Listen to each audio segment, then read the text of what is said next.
आपके सिलेबस में तो नहीं है लेकिन बोर्ड एग्जाम में पक्का आएगा। पिछले साल भी आपको पता नहीं है, एनसीईआरटी बुक पिछले साल ही आई है, लेकिन जो सिलेबस में नहीं था उसके क्वेश्चन भी एग्जाम में आ गए थे और बच्चे सोच रहे थे कि उनके बोनस मार्क्स मिलेंगे, तो वो नहीं मिले। सिलेबस में क्या है वो तो पता ही है। मैं इस वीडियो में वो बताने वाला हूँ जो सिलेबस में नहीं है, लेकिन मेरी गारंटी है कि वो आपको पढ़ना चाहिए और वहाँ से क्वेश्चन आपके एग्जाम में ज़रूर आएंगे ही आएंगे। ठीक है, ये मेरा दावा है। अगर मेरी बात नहीं मानते वो आपकी चॉइस है, लेकिन मेरा दावा है कि एग्जाम में प्रश्न आएगा ही आएगा। ठीक है, ज़रूर कर लेना मेरी बात मानकर। तो सबसे पहले आ जाते हैं, देखो जो गॉ फॉग वाला क्वेश्चन है, जो बच्चे सोच रहे हैं कि जी ऑपरेशन एफ ऑपरेशन जी एग्जाम में नहीं आएगा, तो पिछले साल भी आया था और इस साल भी आएगा। तो मैं बता दूं, प्रश्नावली 1.3 का क्वेश्चन नंबर ये जो तीसरा है इसे ज़रूर कर लेना। आउट ऑफ सिलेबस क्वेश्चन है, ठीक है, ये ज़रूर आएगा। बाकी ये वीडियो तो देखो, ये वीडियो बना रहा हूँ UP board, MP board, Rajasthan board, Uttarakhand board, इन सभी बोर्ड के लिए। बिहार बोर्ड को छोड़कर ये वीडियो सभी के लिए इम्पोर्टेंट है। ठीक है, बाकी 1.4 ये सब नहीं आएगा। जो इम्पोर्टेंट था मैंने आपको बता दिया। ठीक है, प्रतिलोम त्रिकोणमितीय फलन पूरा पढ़ना। कोई बोलेगा कि ये करो वो करो, मैं बोलूँगा कि भाई इस चैप्टर को आपको पूरा पढ़ना है, पुरानी एनसीईआरटी से कुछ भी छोड़ना नहीं है, पूरा पढ़ना है। चैप्टर नंबर 3 आपको पूरा पढ़ना है, क्योंकि सिलेबस में सारा कुछ है, तो इसे आप पूरा पढ़ोगे। ठीक है, छोड़ना नहीं है इसमें कुछ भी। चौथे चैप्टर में आ जाओ। पिछले साल 5 नंबर में क्वेश्चन आए थे चौथे चैप्टर से, बच्चे पढ़ के नहीं गए और एग्जाम में प्रश्न आ गया। टॉपिक क्या है? टॉपिक है आपका ये वाला, सारणिकों के गुणधर्म। ये टॉपिक सिलेबस में नहीं है, लेकिन इस टॉपिक से क्वेश्चन एग्जाम में पिछले साल 5 नंबर में आए थे, 5 नंबर में, और बच्चे देखते रह गए। सोचा कि बोनस नंबर मिलेगा, नहीं मिला। जैसे ये उदाहरण नंबर 14 क्वेश्चन है। ठीक है, 4 सिद्ध करने वाला प्रश्न। अगर मेरे बात पे बिलीव नहीं कर रहे हो, पिछला साल का क्वेश्चन पेपर उठा के देख लो, उदाहरण नंबर 16। ठीक है, ये कर लेना। और स्पेशली ये जो क्वेश्चन है 8वें का पहला, ठीक है, सेकंड, ये नवा क्वेश्चन पिछले साल आया था, नवा। इस टाइप के जितने भी क्वेश्चन है ना, ये कर लेना। ये 5 नंबर में आएंगे, ये कर लेना।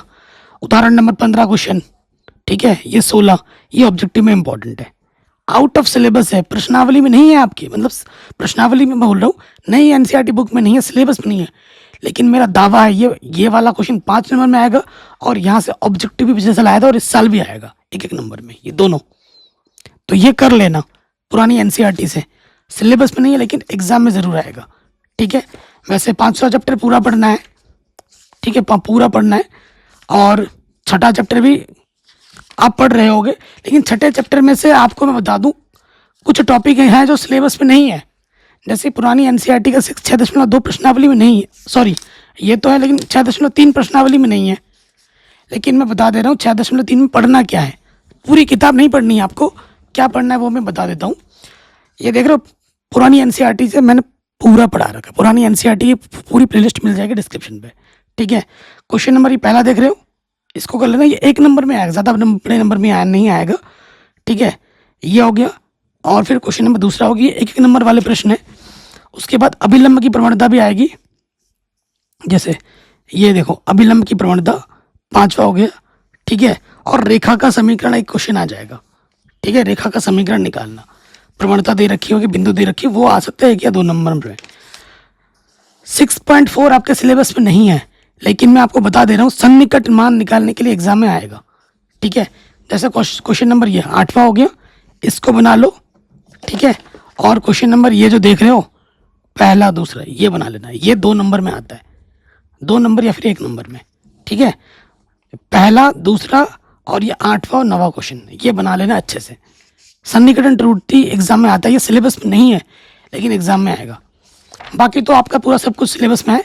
ये पहली किताब थी जो कि सिलेबस में नहीं है, लेकिन आपको पढ़ना है। क्वेश्चन भी बता दिया और टॉपिक भी बता दिया। समाकलन में आ जाओ। समाकलन में पूरा पढ़ना है, इसमें से कुछ भी नहीं है जो छोड़ना है। 8वें चैप्टर में आ जाओ, नई एनसीईआरटी बुक के आधार पर ना। 8वां चैप्टर नई एनसीईआरटी बुक से ही पढ़ना है। ठीक है, पुरानी बुक से नहीं पढ़ना है। नया मुझे जो है उसी से ही आएगा, बाहर से कुछ नहीं आएगा। ठीक है, तो नई एनसीईआरटी में जितना है उतना ही पढ़ना, और 9वें चैप्टर में तो पूरा ही पढ़ना है। ठीक है, हालांकि ये जो 9.3 प्रश्नावली है, इसको हटा दिया गया, तो इसको पढ़ना भी मत। ठीक है, इसको मत पढ़ना।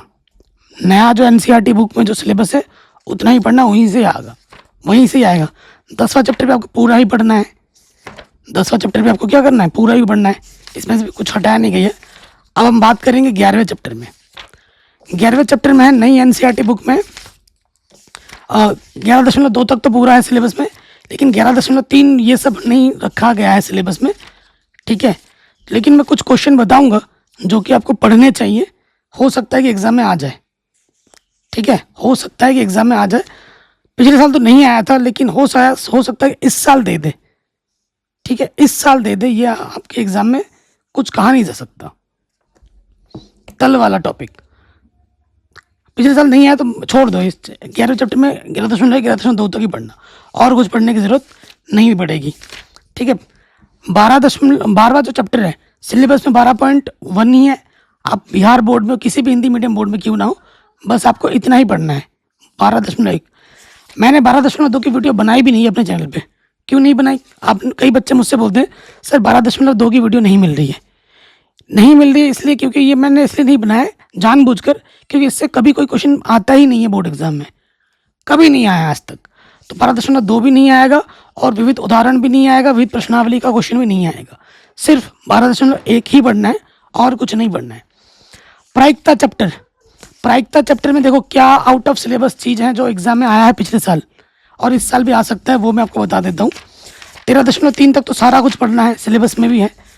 हाँ, मज़े की बात यहाँ से आ जाती है 13.4 प्रायिकता बंटन ज्ञात कीजिए।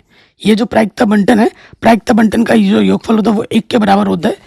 इस पर आधारित प्रश्न आया था बोर्ड एग्जाम में पिछले साल 2 नंबर में, तो ये क्वेश्चन कर लेना, ठीक है। प्रायिकता बंटन वाला ये जो प्रश्न है उदाहरण नंबर 24, 25, ये सिलेबस में नहीं है लेकिन एग्जाम में आएगा, ठीक है, और कुछ पढ़ने की जरूरत नहीं है।